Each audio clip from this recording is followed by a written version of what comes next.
We are going to learning about coordination part 3. First of all ఏంటి అంటే అసలు chapter name coordination దేనికి మధ్య ఉండాలి? స్పైనల్ కార్డ్కి, బ్రెయిన్కి, నర్వ్స్కి, ఈ మూడిటికి కూడా కోఆర్డినేషన్ ఉంటేనే ఆ యానిమల్ లేదా ప్లాంట్ లేదా హ్యూమన్ బీయింగ్ ఎవరైనా సరే వాళ్ళలో మెటబాలిక్ యాక్టివిటీస్ అనేవి కరెక్ట్గా జరిగి వాళ్ళు హెల్దీగా ఉండటం జరుగుతుంది. Coordination between these 3 organs causes healthy living organism. If వీటి మధ్య కోఆర్డినేషన్ లేకపోతే ఆ ఆర్గానిజమ్స్లో డిజార్డర్స్ రావటం అనేది జరుగుతూ ఉంటుంది. ఇప్పుడు ప్రజెంట్ మనం నర్వస్ సిస్టంలో టైప్స్ ఆఫ్ నర్వ్స్ చూసాము. తర్వాత టైప్స్ ఆఫ్ నర్వస్ సిస్టమ్ కూడా మనం చూసాము. పెరిఫెరల్ నర్వస్ సిస్టమ్ అంటే ఏంటో కూడా చూసాం. స్పైన్ అంటే ఏంటి? బ్రెయిన్ నుంచి వచ్చే నర్వ్స్ని, తర్వాత స్పైనల్ కార్డ్ నుంచి వచ్చే నర్వ్స్ని రెండింటిని కలిపి పెరిఫెరల్ నర్వస్ సిస్టమ్ అంటారు అని చెప్పుకున్నాం. ఆ పెరిఫెరల్ నర్వస్ సిస్టమ్ యొక్క ఫంక్షనింగ్ని కనుగొన్న సైంటిస్టు బెల్ మరియు ఫ్రాంకోయిస్ మెగ్లోడీ అన్న సైంటిస్టులు కనుక్కున్నారని కూడా మనం చెప్పుకున్నాం. అయితే ఈ పెరిఫెరల్ నర్వస్ సిస్టంలో టీఎస్ ఆఫ్ స్పైనల్ కార్డ్లో మనం చూసింది ఏంటంటే డోర్సల్ రూట్స్, వెంట్రల్ రూట్స్ చూసాము. రూట్స్ అంటే నథింగ్ బట్ నర్వ్స్ అని అర్థం. ఈ డోర్సల్ రూట్స్ని దేంతో పోల్చవచ్చు అంటే సెన్సరీ నర్వ్స్ లేదా అపరెంట్ నర్వ్స్తో పోల్చవచ్చు. మరి ఈ వెంట్రల్ రూట్స్ని దేంతో పోల్చవచ్చు అంటే మోటార్ నర్వ్స్తో మనం పోల్చవచ్చు. మరి దీన్ని యూజ్ చేసుకొని రిఫ్లెక్స్ ఆర్క్ని మనం చాలా ఈజీగా చెప్పచ్చు. ఎట్లా చెప్పచ్చు అంటే ఈ డిటెక్టర్స్ లేదా రిసెప్టార్స్ నుంచి మెసేజ్ని అఫరెంట్ నర్వ్స్ లేదా డోర్సల్ రూట్స్ అబ్జార్బ్ చేసుకొని బ్రెయిన్కి పాస్ చేస్తాయి. ఆ బ్రెయిన్ నుంచి ఇన్ఫర్మేషన్ని ఇఫరెంట్ నర్వ్స్ లేదా మోటార్ నర్వ్స్ లేదా ఈ వెంట్రల్ రూట్స్ అనేవి ఆ పార్ట్స్కి మెసేజ్ని పాస్ చేయడం జరుగుతూ ఉంటుంది. దీనినే ఏమంటారు అంటే రిఫ్లెక్స్ ఆర్క్ అని చెప్పేసి చెప్తూ ఉంటాము. మరి ఈ రిఫ్లెక్స్ ఆర్క్లో సింగిల్ పాత్వేలో జరుగుతుంది. సింగిల్ పాత్వేలోనే ఈ మెసేజ్ వెళ్ళటం, బ్రెయిన్ నుంచి మెసేజ్ రావటం అనేది జరుగుతుంది. దానినే మనం రిఫ్లెక్స్ ఆర్క్ అంటాము. కానీ జనరల్గా నర్వస్ నుంచి మెసేజెస్ నెంబర్ ఆఫ్ పాత్వేస్లో ఈ బ్రెయిన్కి, స్పైనల్ కార్డ్కి రీచ్ అవ్వటం అనేది జరుగుతూ ఉంటుంది. ఈ నర్వస్ సిస్టంలో 2 టైప్స్ ఆఫ్ నర్వస్ సిస్టమ్ ఉంటుంది. ఒక నర్వస్ సిస్టంలో కంట్రోలింగ్ అంతా మన చేతిలో ఉంటుంది. మనం ఎప్పుడు కావాలంటే అప్పుడు మూమెంట్ చేయొచ్చు, ఎప్పుడు వద్దనుకుంటే అప్పుడు ఆపేయచ్చు. ఫర్ ఎగ్జాంపుల్ ఐస్ తెరవాలంటే తెరవచ్చు, ముయ్యాలంటే ముయ్యచ్చు. మనం నడవాలంటే లెగ్స్ని మూమెంట్ ఇవ్వచ్చు, వద్దనుకుంటే లెగ్స్ని మనం మూమెంట్ లేకుండా అలా రిలాక్స్డ్గా కూడా ఉండొచ్చు. ఈ మూమెంట్లన్నీ కూడా hands movement, legs movement, eyes movement, body movements ఇవన్నీ కూడా మన కంట్రోల్లో ఉంటాయి. అలాంటి మూమెంట్ని ఏమంటారు అంటే వాలంటరీ మూమెంట్ అని చెప్పేసి అంటూ ఉంటారు. కానీ కొన్ని ఆర్గాన్స్ యొక్క మూమెంట్ అనేది మన కంట్రోల్లో ఉండదు. అలాంటి నర్వస్ సిస్టమ్ని ఏమంటారు అంటే ఆటోనమస్ నర్వస్ సిస్టమ్ అని చెప్పేసి అనటం జరుగుతూ ఉంటుంది.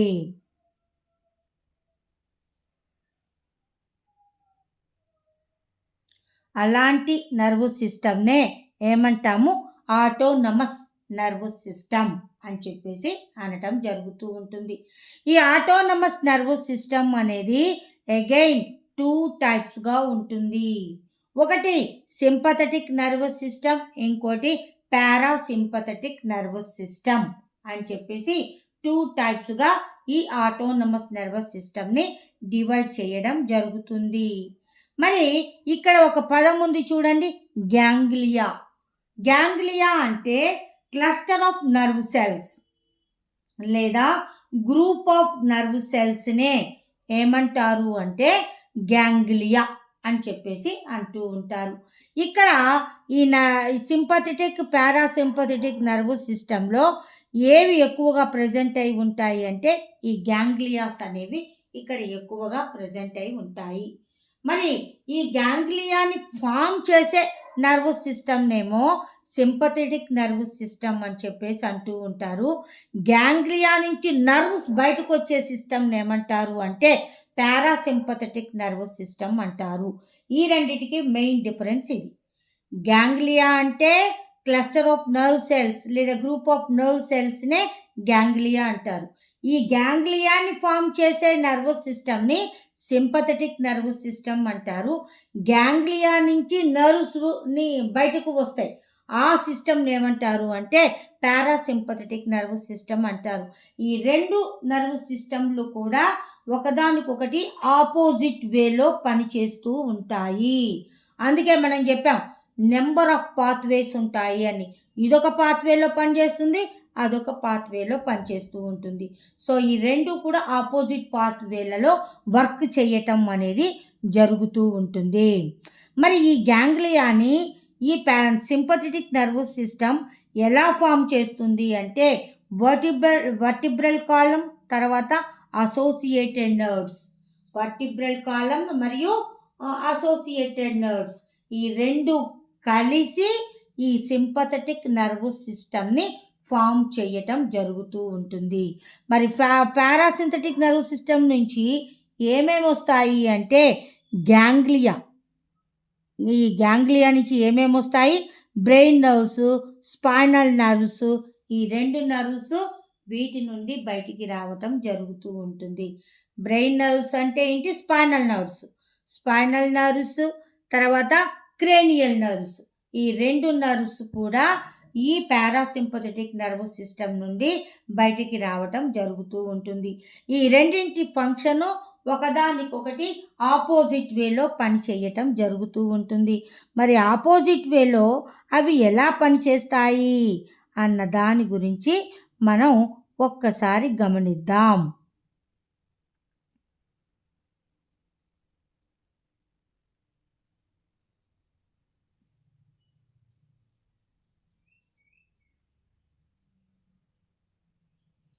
మరి ఆపోజిట్ వేలో ఇది ఎలా పనిచేస్తోంది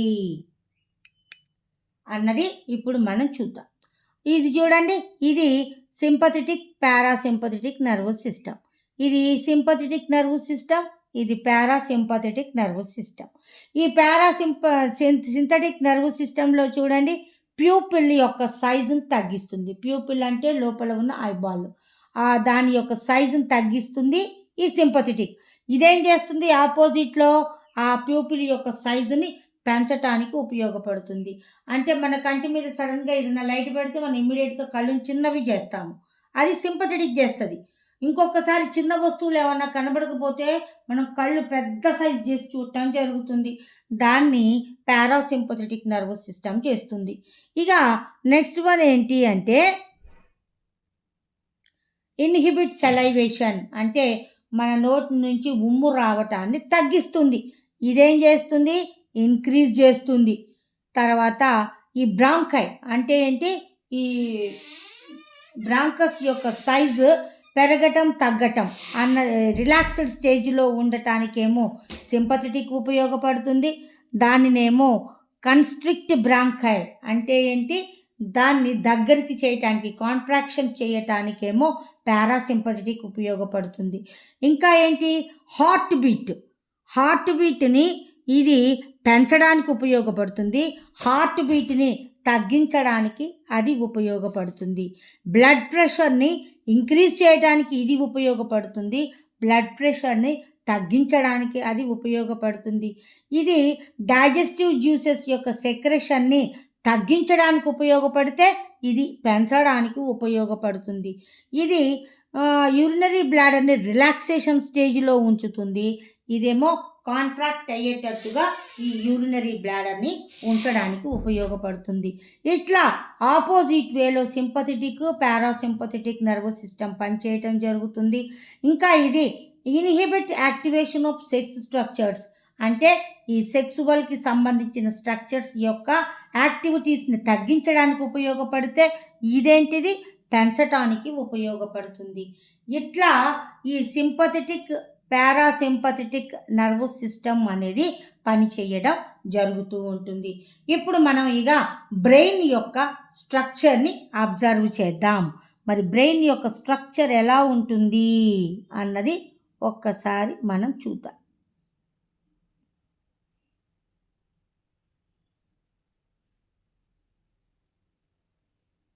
ఎస్, ఇది బ్రెయిన్. ఈ బ్రెయిన్ యొక్క వెయిట్ అడల్ట్లో ఎంత ఉంటుంది అంటే 1400 గ్రామ్స్ అనేది ఉంటుంది. 1400 గ్రామ్స్ ఉంటుంది. మరి ఇది బాడీ వెయిట్లో ఎంత ఉంటుంది అంటే 2% ఉంటుంది. మన బాడీ వెయిట్లో 2% ఆఫ్ వెయిట్ ఈ బ్రెయిన్ అనేది ఉండటం జరుగుతూ ఉంటుంది. ఇది మనం పీల్చుకున్న ఆక్సిజన్లో 20% ఆక్సిజన్ని ఈ పీల్చుకొని ఎనర్జీని యూజ్ చేసుకోవటం జరుగుతూ ఉంటుంది. మేల్లో బ్రెయిన్ యొక్క వెయిట్ నార్మల్గా ఎంత ఉంటుంది అంటే 1375 గ్రామ్స్ ఉంటుంది. ఫిమేల్లో 1275 గ్రామ్స్ అనేది ఉండటం జరుగుతూ ఉంటుంది. ఇక రిఫ్లెక్స్ ఆర్గ్ గురించి మనం ఆల్రెడీ చూసాము. ఇక నెక్స్ట్ వన్ ఏంటి అంటే బ్రెయిన్. ఈ బ్రెయిన్ ఎన్ని టైప్స్గా ఉంటుంది? ఈ బ్రెయిన్ అనేది 3 టైప్స్గా డివైడ్ చేయటం జరిగింది. Four brain, mid brain, Hind brain అని చెప్పేసి 3 టైప్స్గా డివైడ్ చేయటం జరుగుతూ ఉంటుంది. ఇక ఫస్ట్ వన్ ఏంటి అంటే ఆల్ఫాక్టరీ లోబ్స్, సెరిబ్రమ్, డైఎన్సెఫలాన్, తర్వాత ఆప్టిక్. మిడ్ బ్రెయిన్లోనేమో ఆప్టిక్ లోబ్స్, హిండ్ బ్రెయిన్లోనేమో పాన్స్ వెరోలి, తర్వాత సెరిబెల్లం, మెడుల్లా అబ్లాంగేటా అని పార్ట్స్ అనేవి ఈ 3 పార్ట్స్లో ప్రజెంట్ అయి ఉండటం జరుగుతూ ఉంటుంది. మరి బ్రెయిన్లో మనం ఇంతకుముందే చెప్పుకున్నాం, స్పైనల్ కార్డ్లో ఇన్సైడ్ గ్రే మ్యాటర్ ఉంటుంది, బయట వైట్ మ్యాటర్ ఉంటుంది. మరి బ్రెయిన్లో మాత్రం ఇన్సైడ్ వైట్ మ్యాటర్ ఉంటుంది, బయట గ్రే మ్యాటర్ అనేది ఉండటం జరుగుతూ ఉంటుంది టీఎస్ ఆఫ్ బ్రెయిన్లో. ఇక నెక్స్ట్ ఒక పదం ఇక్కడ చూపిస్తున్నాడు. దీన్ని ఏమంటారు అంటే వాసోమోటార్. ఈ వాసోమోటార్ కంట్రోలింగ్ కూడా దేని ఆధీనంలో ఉంటుంది అంటే హిండ్ బ్రెయిన్ కంట్రోల్లో ఉంటుంది. ఈ వాసోమోటార్ అంటే nothing but blood vessels movement. Blood vessels మూమెంట్ని కంట్రోల్ చేసే నర్వస్ సిస్టమ్ని వాసోమోటార్ నర్వస్ సిస్టమ్ అని చెప్పేసి అంటూ ఉంటారు. ఈ బ్లడ్ వెసల్స్ మూమెంట్ అనేది మన కంట్రోల్లో ఉండదు కాబట్టి దీన్ని ఇన్వాలంటరీ నర్వస్ సిస్టమ్ కిందకి లేదా ఆటోనమస్ నర్వస్ సిస్టమ్ కిందకి తీసుకురావటం జరుగుతూ ఉంది. మరి ఆటోనమస్ నర్వస్ సిస్టంలో మనం చెప్పుకున్నాం మన కంట్రోల్లో ఉండదు అని. మన కంట్రోల్లో లేనివి ఏంటమ్మా? ఈ డైజెస్టివ్ సిస్టమ్ మన కంట్రోల్లో ఉంటుందా? తర్వాత రెస్పిరేటరీ సిస్టమ్ మన కంట్రోల్లో ఉంటుందా? తర్వాత ఎక్స్క్రిటరీ సిస్టంలో లోపల వైపు జరిగేవన్నీ కూడా యాక్టివిటీస్ అన్నీ కూడా మన కంట్రోల్లో ఉంటాయా? సో ఇలాంటి ఆర్గాన్స్ యొక్క మూమెంట్ మొత్తాన్ని కూడా కంట్రోల్ చేసే నర్వస్ సిస్టమ్నే ఏమంటారు అంటే ఆటోనమస్ నర్వస్ సిస్టమ్ అని చెప్పేసి అంటూ ఉంటారు. ఇప్పుడు మనం బ్రెయిన్ యొక్క స్ట్రక్చర్ని ఒక్కసారి అబ్జర్వ్ చేద్దాం. బ్రెయిన్ని ఎన్ని టైప్స్గా డివైడ్ చేశారు? మొత్తం 3 టైప్స్గా డివైడ్ చేయటం జరిగింది. Four brain, mid brain, Hind brain అని చెప్పేసి 3 టైప్స్గా డివైడ్ చేయటం జరిగింది. ఇప్పుడు మనం చూసే పార్ట్ డోర్సల్ సైడ్ అంటే పై వైపు ఉన్న పార్ట్, కింద వైపు అదర్ పార్ట్స్ కూడా ఉంటూనే ఉంటాయి. మరి కింద వైపు ఉన్న పార్ట్స్ ఏంటి అన్నది చూద్దాం. ఈ పై వైపు పార్ట్స్ మనకు కనబడుతున్నాయి, దీని గురించి ఇప్పుడే చెప్పుకున్నాం. దీనికంటే ముందు ఆల్ఫాక్టరీ లోబ్స్ అనుకున్నాం.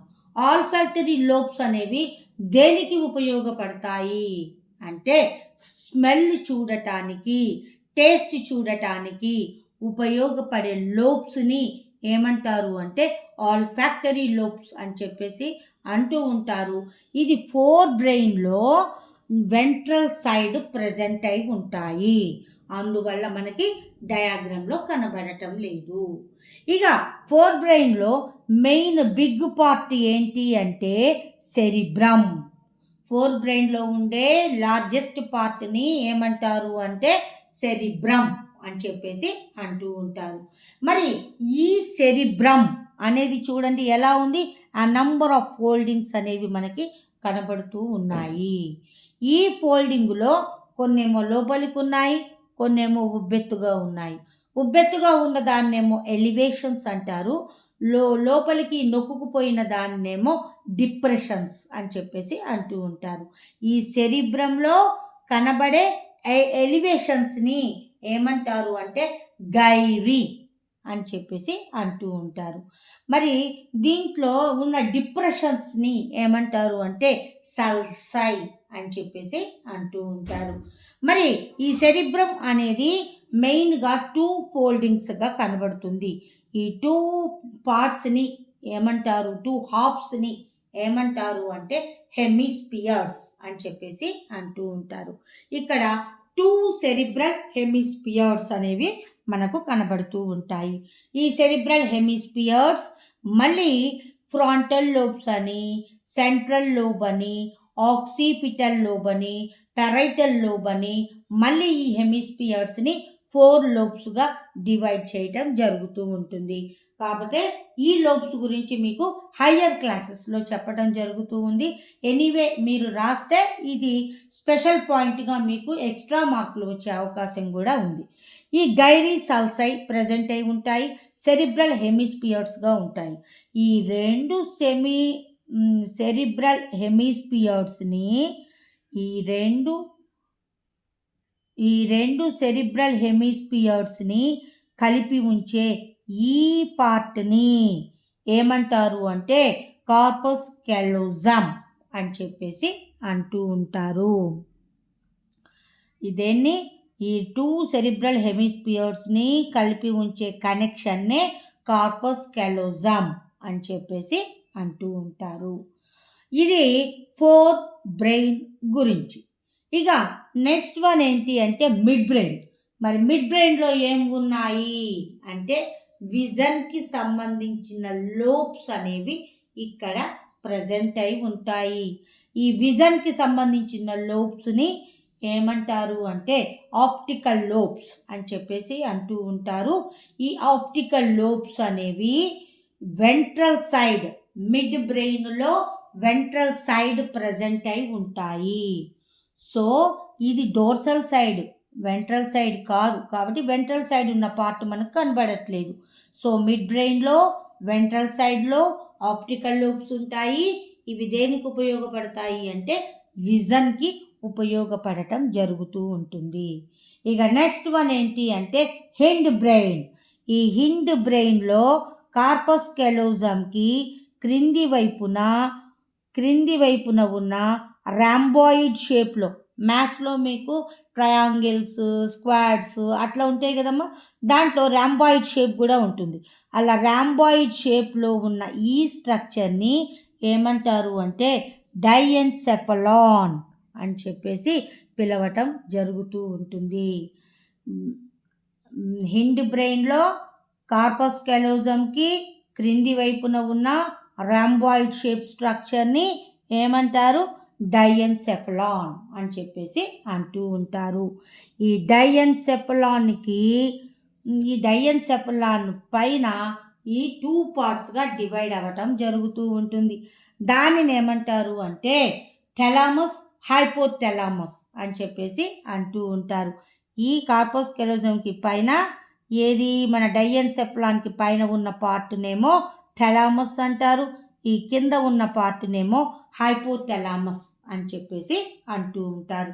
ఈ హైపోథెలామస్ దగ్గర ఏది లొకేట్ అయి ఉంటుంది అంటే ఈ పిట్యూటరీ గ్లాండ్ అనేది లొకేట్ అవ్వటం అనేది జరుగుతూ ఉంటుంది. అంటే ఏంటి, హార్మోనల్ కంట్రోల్ మొత్తం కూడా దేని కంట్రోల్లో ఉంటుంది అంటే ఈ హైపోథెలామస్ కంట్రోల్లో ఉండటం జరుగుతూ ఉంటుంది. ఇక ఈ డైఎన్సెఫలాన్ క్రింద ఉన్న ఈ ఎంటీ స్పేస్ని ఏమంటారు అంటే పాన్స్ వెరోలి అని చెప్పేసి అంటూ ఉంటారు. హైపోథలామస్కి పక్కన ఉన్న ఎంటీ స్పేస్ని, ఈ డైఎన్సెఫలాన్ కింద ఉన్న ప్లేస్ని ఏమంటారు పాన్స్ వెరోలి అని చెప్పేసి అంటూ ఉంటారు. ఈ పాన్స్ వెరోలికి పక్క వైపున ట్రయాంగిల్ షేప్లో ఉన్న స్ట్రక్చర్ని ఏమంటారు అంటే సెరిబెల్లం అని చెప్పేసి అంటూ ఉంటారు. ఈ సెరిబెల్లం తర్వాత ఈ పాన్స్ వెరోలి తర్వాత దేనిలాగా మారుతుంది అంటే మెడుల్లా అబ్లాంగేటా లేదా బ్రెయిన్ స్టెమ్గా ఏర్పడటం జరుగుతూ ఉంటుంది. ఈ బ్రెయిన్ స్టెమ్ తర్వాత దేనిలాగా ఫామ్ అవుతుంది అంటే స్పైనల్ కార్డ్ లాగా ఫామ్ అవ్వటం జరుగుతూ ఉంటుంది. ఇది టోటల్ బ్రెయిన్ యొక్క స్ట్రక్చర్. ఇప్పుడు మనం స్పైనల్ కార్డ్ యొక్క స్ట్రక్చర్ని ఒక్కసారి అబ్జర్వ్ చేద్దాం. ఈ స్పైనల్ కార్డ్ యొక్క స్ట్రక్చర్, ఇది స్పైనల్ కార్డ్. ఇది చూడండి, ఇది మొత్తం కూడా స్పైనల్ కార్డ్. ఈ పైన ఉన్న చిన్న చిన్న చిన్న చిన్న ఎముకలు ఉన్నాయి కదా, వాటిని ఏమంటారు అంటే వర్టిబ్రే అని చెప్పేసి అంటూ ఉంటారు.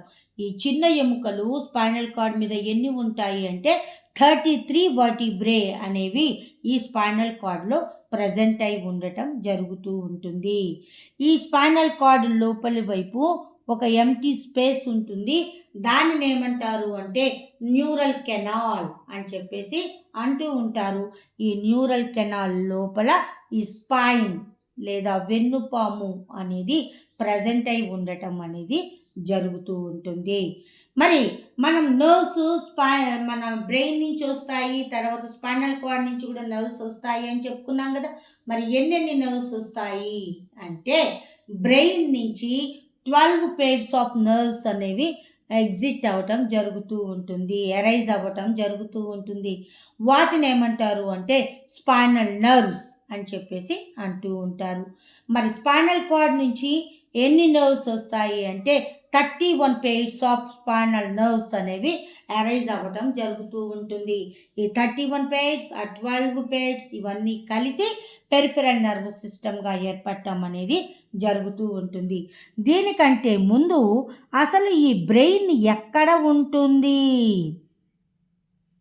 ఈ బ్రెయిన్ అనేది ఎక్కడ ప్రజెంట్ అయి ఉంటుంది అంటే ఈ బ్రెయిన్ మన హెడ్ లోపల స్కల్ అనే ఒక బోనీ బాక్స్ ఉంటుంది. ఆ బోనీ బాక్స్లో ఈ బ్రెయిన్ అనేది లొకేట్ అయి ఉండటం జరుగుతూ ఉంటుంది. ఆ స్కల్ బాక్స్, ఆ బోనీ బాక్స్ లేదా స్కల్ అనేది బ్రెయిన్ని బయట నుంచి ఏ ప్రెజర్స్ రాకుండా ప్రొటెక్ట్ చేయటం జరుగుతూ ఉంటుంది. మరి బ్రెయిన్ని కవర్ చేస్తూ అగైన్ 2 లేయర్స్ ఉంటాయి.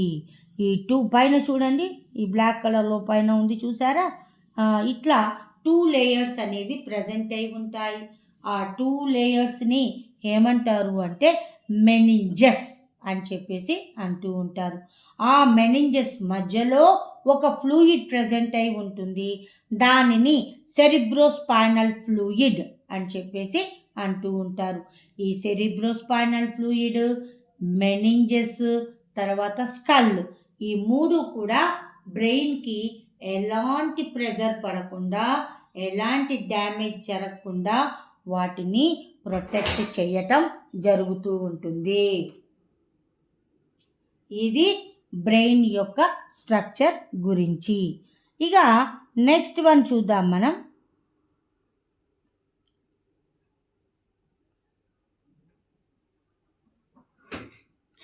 ఒక్కొక్క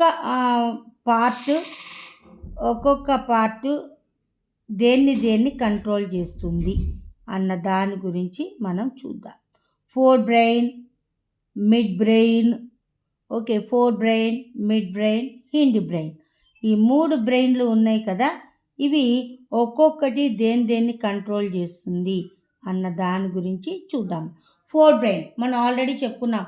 స్మెల్కి, టేస్ట్కి ఉపయోగపడే ఆల్ఫాక్టరీ లోబ్స్ ఇక్కడే ఉంటాయి. తర్వాత ఇంకా ఇది దేనికి ఉపయోగపడుతుంది అంటే సెరిబ్రమ్. ఈ సెరిబ్రమ్ అనేది లార్జ్ పార్ట్ అని చెప్పుకున్నాం. దానిలో ఎక్కువ ముడతలు ఉంటాయి, ఫోల్డింగ్స్ ఉంటాయని చెప్పుకున్నాం. ఆ ఫోల్డింగ్స్లోనేమో ఎలివేషన్ ఏమో గైరీ అంటాము, డిప్రెషన్ ఏమో సల్సై అని చెప్పేసి అంటూ ఉంటాం. అంటే ఏంటి, మన బ్రెయిన్ అనేది ఐక్యూకి, ఇంటెలిజెన్సీకి, మెంటల్ ఎబిలిటీస్కి, థింకింగ్కి, ఎమోషన్స్కి, పెయిన్కి, తర్వాత బాధపడటం, కోపం రావటం, ఇవన్నిటికీ సంబంధించిన సెంటర్స్ అన్నీ కూడా ఏది మంచి ఏది చెడు అని డీవియేట్ చేయటం, ఇవన్నీ కూడా ఎక్కడ లొకేట్ అయి ఉంటాయి అంటే బ్రెయిన్లో, ఏది మన సెరిబ్రంలో ఇవన్నీ కూడా లొకేట్ అయి ఉండటం జరుగుతూ ఉంటుంది. ఇంకొకటి ఏంటి అంటే హైపోథలామస్. థైలామస్ దగ్గర ఏముంటుందని చెప్పుకున్నాం? హైపోథలామస్ దగ్గర పిట్యూటరీ గ్లాండ్ ఉంటుంది అని చెప్పుకున్నాం. ఈ పిట్యూటరీ గ్లాండ్ని ఏమంటారు అంటే మాస్టర్ గ్లాండ్ అంటారు.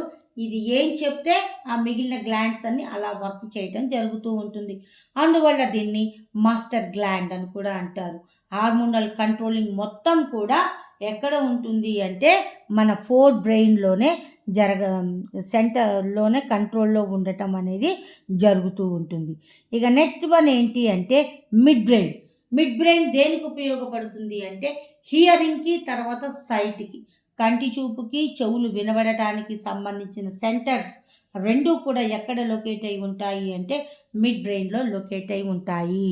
ఇక నెక్స్ట్ వన్ ఏంటి అంటే హిండ్ బ్రెయిన్. ఈ హిండ్ బ్రెయిన్లో ఏం జరుగుతుంది అంటే ఒక్కొక్కసారి మనం చెప్పుకున్నాం కదా, సడన్గా మనకు తెలియకుండా ఏదైనా నిప్పు వచ్చింది అనుకోండి, సడన్గా చేయి పెట్టి దాన్ని వెనక్కి తీసేస్తాం. అలాంటి రియాక్షన్స్ అన్నీ కూడా, అలాంటి రిఫ్లెక్స్ ఆర్క్, దాన్ని one type of reflex arc అంటారు. అలాంటి రిఫ్లెక్స్ ఆర్క్ యొక్క యాక్షన్స్ అన్నీ కూడా దేని కంట్రోల్లో ఉంటాయి అంటే హిండ్ బ్రెయిన్ కంట్రోల్లో ఉంటాయి. ఈ హిండ్ బ్రెయిన్లో ఏమేమి ఉంటాయి? బ్లడ్ ప్రెషర్ కంట్రోల్లో ఉంటుంది, కార్డియాక్ యాక్టివిటీస్ అన్నీ కూడా అక్కడే ప్రజెంట్ అయి ఉంటాయి. ఈ రెస్పిరేటరీ సిస్టమ్కి సంబంధించిన మూమెంట్స్ అన్నీ కూడా దాని కంట్రోల్లో ఉంటాయి. అంటే nothing but autonomous nervous system యొక్క కంట్రోలింగ్ మొత్తం కూడా ఎక్కడ ఉంటుంది అంటే ఈ హిండ్ బ్రెయిన్లోనే లొకేట్ అయి ఉంటుంది అని మనం చెప్పవచ్చు. అయితే ఇక్కడ కొంతమంది సైంటిస్టులు ఉన్నారు, వాళ్ళని మనం ఒక్కసారి చూద్దాం. ఈయన గ్యాలెన్. ఈ గ్యాలెన్ ఫస్ట్ టైం ఏం చెప్పాడు? 2 types ఆఫ్ నర్వ్స్ ఉంటాయి అని చెప్పేసి ఇతను ఫస్ట్ టైం ఒక నెక్ బర్నింగ్ ఉన్న పేషెంట్ని అబ్జర్వ్ చేసి ఫస్ట్ టైం ఈయన ఐడెంటిఫై చేయటం జరిగింది. ఇక నెక్స్ట్ వన్ ఏంటి అంటే లియోనార్డో డావిన్సీ. ఈ లియోనార్డో డావిన్సీ ఏం చేశాడు అంటే ఒక కప్పను తీసుకున్నాడు. కప్పను తీసుకొని దాని యొక్క బ్రెయిన్ని రిమూవ్ చేసి కప్పను వదిలిపెట్టడం జరిగింది. బ్రెయిన్ లేకపోయినా కానీ ఆ కప్ప యాక్టివ్గానే మూమెంట్ని చూపిస్తూ ఉంది, అది ఏం చనిపోలేదు. ఆ తర్వాత అతను ఏం చేశాడు అంటే ఆ కప్పను తీసుకొని దాని యొక్క హిండ్ బ్రెయిన్ని, తర్వాత స్పైనల్ కార్డ్ని మొత్తాన్ని రిమూవ్ చేయటం జరిగింది. రిమూవ్ చేసిన తర్వాత ఇమీడియట్గా ఆ కప్ప చనిపోవటం జరిగింది. దాన్ని బట్టి అతను ఏం చెప్పాడు అంటే ఈ లివింగ్ ఆర్గానిజమ్స్ యొక్క మూమెంట్లో స్పైనల్ కార్డ్ అనేది కీ రోల్ ప్లే చేస్తుంది అని చెప్పేసి ఈ లియోనార్డో డావిన్సీ అన్న సైంటిస్టు ఫస్ట్ టైం ఐడెంటిఫై చేసి చెప్పటం జరుగుతూ ఉంది. ఇప్పుడు మనం స్పైనల్ కార్డ్ గురించి ఒక్కసారి చూద్దాం.